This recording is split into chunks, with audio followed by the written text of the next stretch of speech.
बुद्ध कहते हैं 20 से 30 की उम्र में सबसे खतरनाक चीज है खुद को बेकार समझ लेना। मैं कुछ कर ही नहीं पा रहा। 20 से 30 की उम्र का असली जहर। सुबह उठते ही दिमाग बोलता है कल भी कुछ नहीं हुआ। रात को सोते समय दिल कहता है आज भी दिन निकल गया। बुद्ध कहते हैं यह आलस्य नहीं है, यह आत्म आलोचना का जहर है। जो इंसान खुद को बेकार समझने लगता है वह सबसे पहले भीतर से हार जाता है। मैं कुछ कर नहीं रहा हूँ, यह सोच क्यों पैदा होती है? 20 से 30 की उम्र में इंसान बाहर से ठीक दिखता है लेकिन अंदर लगातार खुद से लड़ता रहता है। हर दिन एक आवाज आती है तू दूसरों जितना आगे क्यों नहीं है, तेरे पास अभी कुछ क्यों नहीं है, तेरी उम्र तो निकलती जा रही है। बुद्ध कहते हैं यह आवाज तुम्हारी नहीं होती, यह समाज, तुलना और डर की मिलीजुली गूंज होती है। लेकिन इंसान गलती यह करता है कि वह इस आवाज को अपना सच मान लेता है।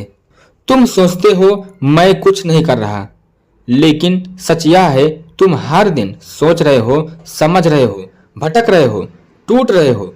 बुद्ध कहते हैं भीतर की प्रक्रिया भी कर्म ही होती है। हर बीज एक साथ फल नहीं देता। कुछ बीज मिट्टी में चुपचाप मजबूत जड़ बनाते हैं। खुद को बेकार समझने का नुकसान। जब तुम रोज खुद को निकम्मा कहने लगते हो तो आत्मविश्वास टूटता है, मन भारी हो जाता है, निर्णय लेने की ताकत चली जाती है। लेकिन बुद्ध कहते हैं जिस मन में आत्मदया और आत्मघृणा बस जाए वहां सही कर्म जन्म नहीं लेता। इसलिए सबसे पहले खुद से लड़ाई बंद करनी पड़ती है।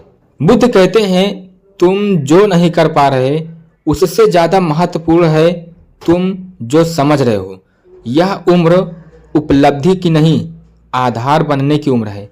जो इस समय खुद को समझ लेता है वही आगे चलकर दुनिया को समझ पाता है। बुद्ध की सीख के अनुसार आज सिर्फ एक छोटा काम चुनो, उसे पूरी सच्चाई से करो, तुलना मत करो, परिणाम की जल्दी मत करो। बस इतना याद रखो रुकना पाप नहीं है, लेकिन खुद को गाली देना पाप है।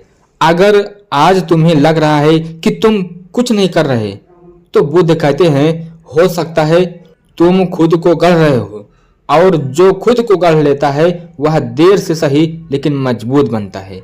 नमो बुद्धाय।